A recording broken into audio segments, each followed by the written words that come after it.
Alright, so this is new on the way to the track, and we got all these messages. So I don't know what that means, but we'll look it up.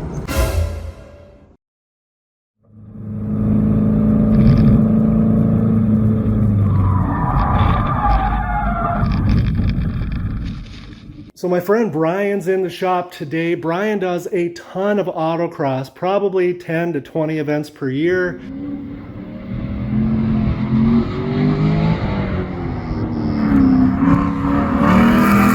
He goes up to Brainerd, that's the big track where it's 2.5, 3 miles and you're going maybe 120, 130 miles an hour.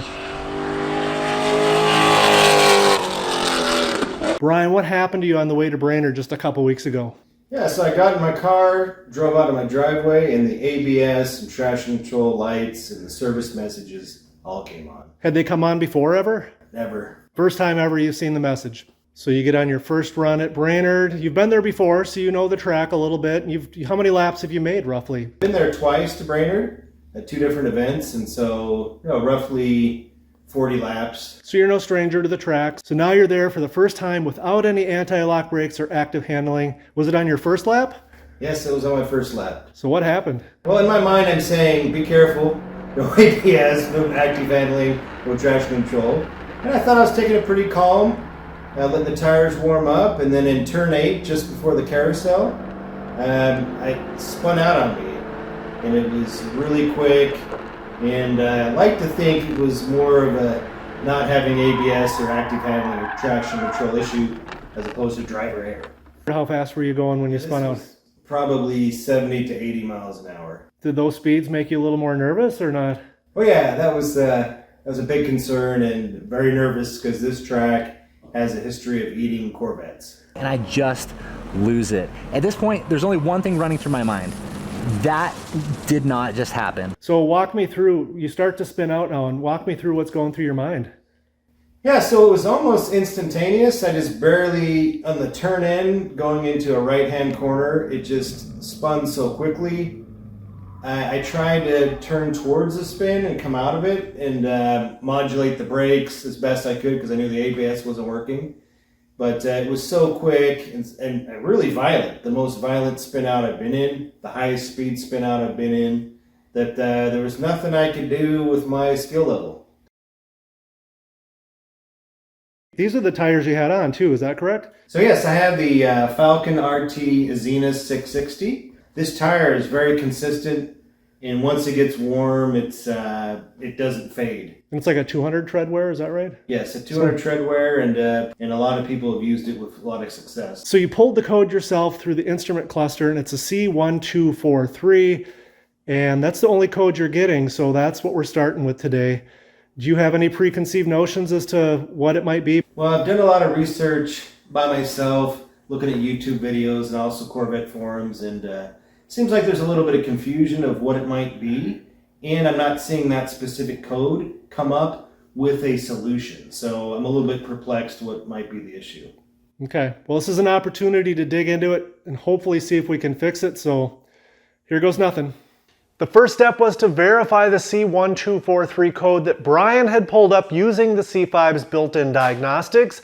And to do that, I used my Autel scan tool, and it did in fact confirm that's the only code, and I didn't find any other codes that might be related to this issue. If you didn't know the C5 has built-in diagnostics, you're in for a treat, and here's a link to a video right up here that shows you everything you need to know to access the system and how to use it. In just a moment, I'll pull up a description of the C1243 code, how the system works, what typically it takes to set the code, and a good overview of how the system works. And I do this because anytime you're trying to fix a problem with a system like the anti-lock brake system, active handling system, it helps immensely if you have a good idea of how that system works. So in very basic terms, the anti-lock brakes, the active handling system, and the traction control system do utilize the electronic brake control module, or EBCM for short, and that is the brains of the system.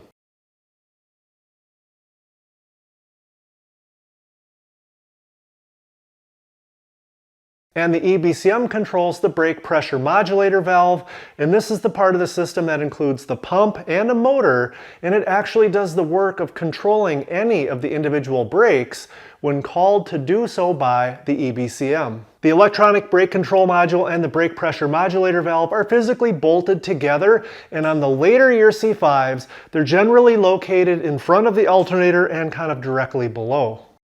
Now, unlike your C5's alternator, which spins and does work to keep your battery charged every single time you drive the C5, the anti-lock brake system, the traction control, and active handling are typically only activated once in a great while for the average C5 owner.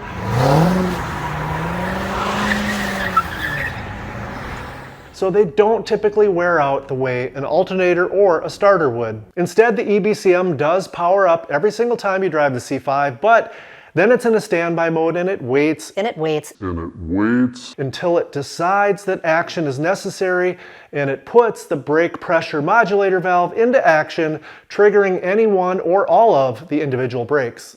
With big four-wheel disc and 4-channel ABS, the Z06 slams down for cornering and for our 60-to-0 test and an average distance of only 107 feet. So like I said, when this system fails, it's not typically like your alternator or your starter wearing out from overuse.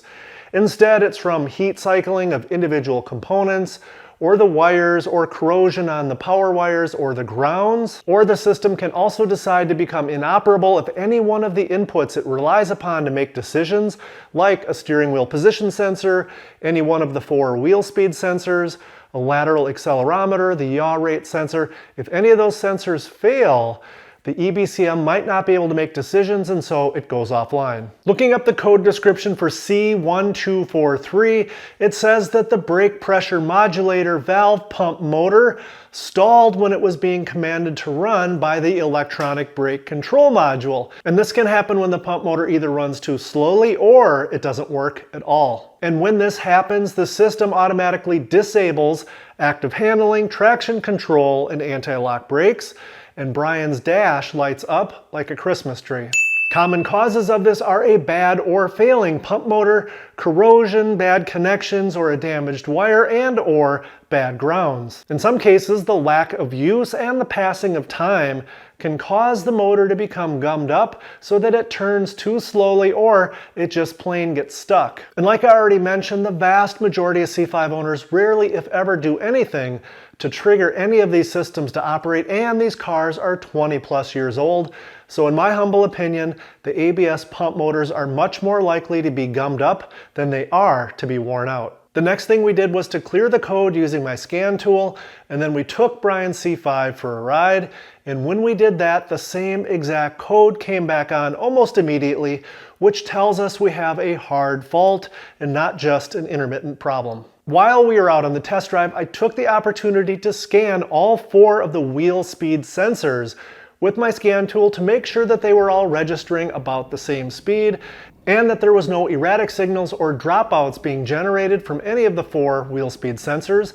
And as you can see, everything looks good. If any of the 4 wheel speed sensors or their circuits were giving us any issues, we should get a diagnostic trouble code that tells us so. However, since this test is so quick, easy, and painless to do, I do it anyway just to be 100% certain. Next, it was time to see if I could get the brake pressure modulator valve pump to run or not. To do this, a lot of guys will jack up the rear end of the car and then start the engine and put it in gear. Once the rear tires are spinning and the front tires are not, the system should kick in and try to intervene, but this method is a little bit haphazard and clumsy at best and dangerous at worst, so I don't recommend it. Instead, once again, I'm going to use the Autel bidirectional scan tool to activate the ABS pump, and this can be done safely with the engine off but the key on, the car sitting on the ground in neutral with the emergency brake on. So I went here to pump motor test, and this should allow us to run the pump to exercise it, which is exactly what we do, hopefully by spinning the rear tires. So let's see what happens. After about a half a second, the ABS pump stopped running and the scan tool lost communication with the electronic brake control module, so now it was time to check the fuses. Here's the wiring diagram for a 2002 C5 Corvette electronic brake control module, and if we zoom in a little bit closer, we can see that there is a big maxi fuse in slot 52 and a smaller 10 amp fuse in slot 5. So let's open the underhood fuse box and take a look. Here you can see the location of the fuses, and first I pulled fuse number 5 and it looked good. Then I moved on to the 40 amp fuse that is supposed to be in the 4th slot from the bottom. And when I looked at the fuse box, a problem jumped out at me. Somewhere in this car's 24-year history, someone had mixed up fuse 52 and 53, and they had a 20 amp fuse installed where the 40 amp fuse was supposed to be. And when I pulled that 20 amp fuse, no surprise, it was blown.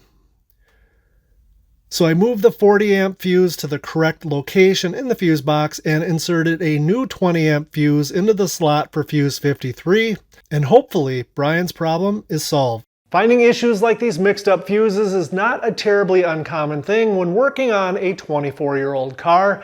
That's a long time and a lot of crazy things can happen, so it's just the nature of the beast.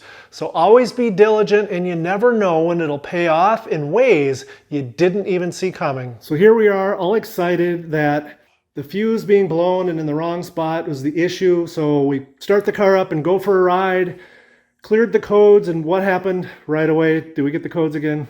Oh yes.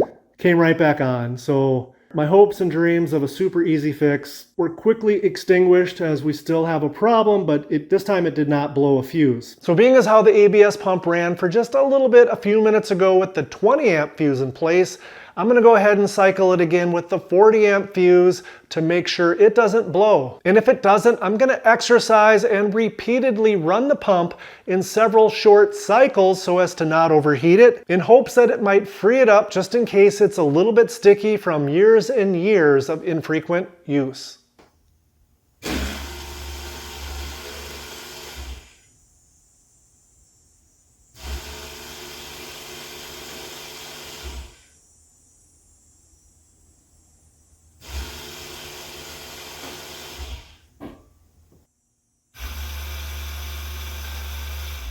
In person, from the first time I ran the ABS pump just a few minutes ago to the last time I did just a second ago, it seems to be spinning quite a bit faster, and I think that means it has likely freed up quite a bit. In speaking with Brian, at least since he has owned it, his Z06 has not had a scan tool assisted automated brake bleed performed. This type of brake bleeding is done in conjunction with a mid-level scan tool or better, like the Autel MK900, and it cycles the ABS pump and it operates the individual solenoids inside the brake pressure modulator valve, and it forces all of that old nasty fluid out of the entire system and out of each of the 4 individual calipers and replaces it with fresh new brake fluid.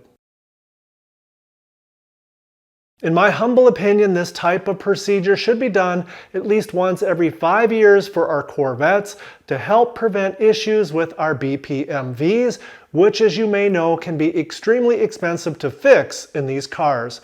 Brian agreed, and so here we go.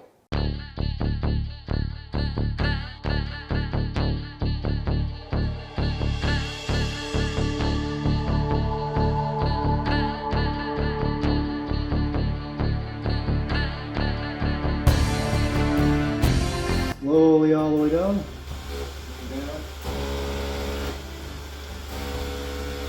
Slowly all the way up.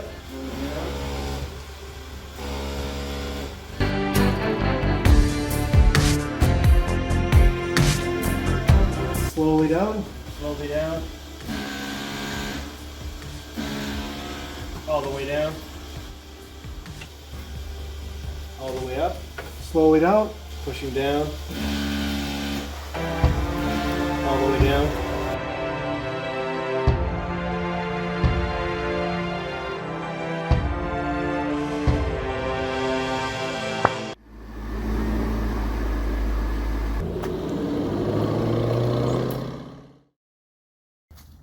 Is he smart? Oh, good. No lights whatsoever. No lights, looks great, runs great. Yeah, besides doing an autocross, I don't know how else I could test it. Right. I mean, time's going to tell. The good news is right now it seems to be working, and hopefully it stays that way. Awesome. Thank you so much, Ken.